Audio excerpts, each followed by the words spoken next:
we have, it's time for one of our Violent Health segments. We have to change the name of this soon.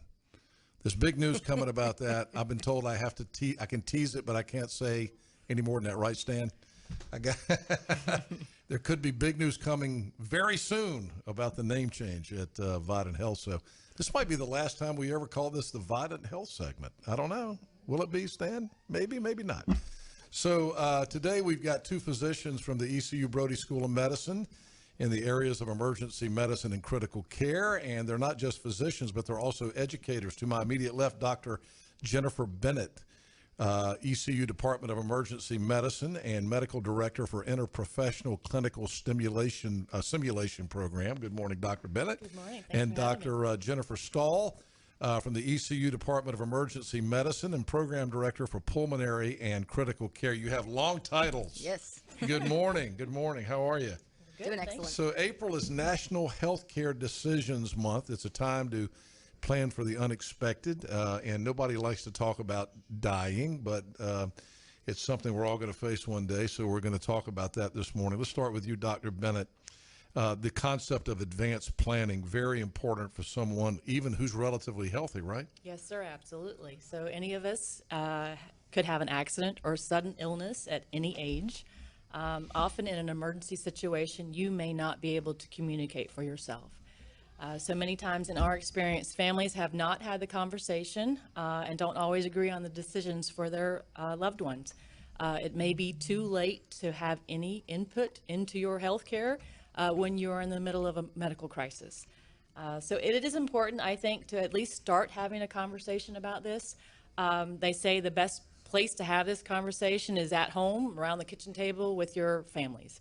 It's rather than having it in the emergency department or in the intensive care unit. So I think having these conversations can lessen the stress and emotional trauma of having to make split-second decisions about the health care of your loved one. So the world has changed a lot, Dr. Stahl, in the last 24 months. How has COVID created the need and heightened awareness of what people need to do to start advanced planning?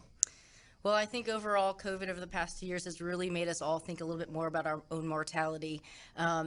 We've had patients from all ages get affected by COVID, even including the previously healthy. So we've had a lot of families who've had to go through tough decisions about medical care for their loved ones. And it's been very difficult for them to make those decisions. They've had a lot of guilt trying to make those tough decisions about what's right or what their families would want. And so having advanced directives is one way to lessen that burden to families and talking about these decisions. So when you say advanced directives, let's talk about it specifically. What exactly are you recommending? What do families need to do before they find themselves in that situation? Absolutely. So advanced directives really encompass a few different things. One of the most important things is a healthcare power of attorney. Designating a healthcare power of attorney is very important because that's designating someone that you trust, including like probably a loved one who can really make those decisions, those tough decisions when it comes time to it. This is only when you're unable to communicate for yourself in a medical situation where you're sick or a crisis. Without a medical power of attorney, or a healthcare power of attorney, we have to, as a medical team, turn to our legal next of kin, which is typically a spouse or a partner, or legal spouse or partner, a adult child, a close or distant relative. And as you can imagine, having a distant cousin make a decision for you when you have a loved one that's sitting at bedside is not the best. So having a healthcare power of attorney designated and discussing all of these things with them so they can make the right decisions at that time is very important. A lot of people may not know what a healthcare power of attorney is. I've had to go through this in my family, so explain it. If for people who don't have any idea, what is a healthcare power of attorney, which is something everybody should have, right? Absolutely. So a healthcare power of attorney is a legal designated person who would make those healthcare decisions. So, you know, if it was me, I would designate probably my spouse, but it could also be my best friend who's been with me my whole entire life. So someone that you can trust to make those tough decisions. So it may be somebody who has some medical background or at least knows how to make those decisions for you. And these aren't decisions that they're going to make, but they're going to be your speaker. So whatever you would want in your life, they can make those decisions for you. And I am a healthcare power of attorney, and I have a healthcare power of attorney. I picked my one child that I knew would make the decision to, you know, if he had to make a tough decision, he'd make it. Absolutely. So that's important also, right? Absolutely. It's because it's a tough job. It's a tough job. It's not a job everybody wants, but it's certainly important. All right, Dr. Bennett, you're teaching Vital Talk. That's correct. I understand, to other doctors. What is Vital Talk? So Vital Talk is an educational curriculum designed to help medical professionals improve their ability to communicate difficult information.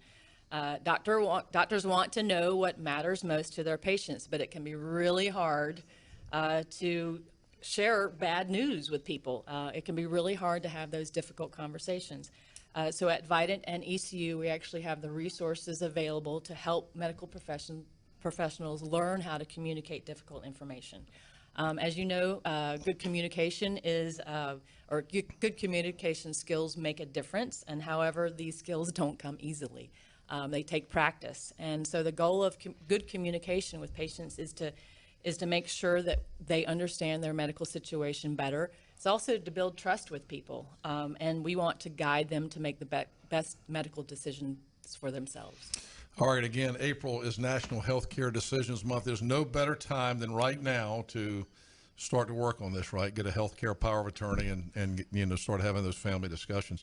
Where can people find out more information? As always, we're so fortunate in this community to have such an incredible healthcare facility and services here. So where do people get more information? So absolutely. So you can actually download a free toolkit and find events at the website. The website is www.vidanthealth.com/advancedcare. Vidant offers some free events to help with completing advanced directives, including a free notary and scanning to your medical record. We also have a team of advanced care planning experts who love to talk to people about this. They love to go to churches and community gatherings. And you can email us at advancedcare@vidanthealth.com. All right, awesome.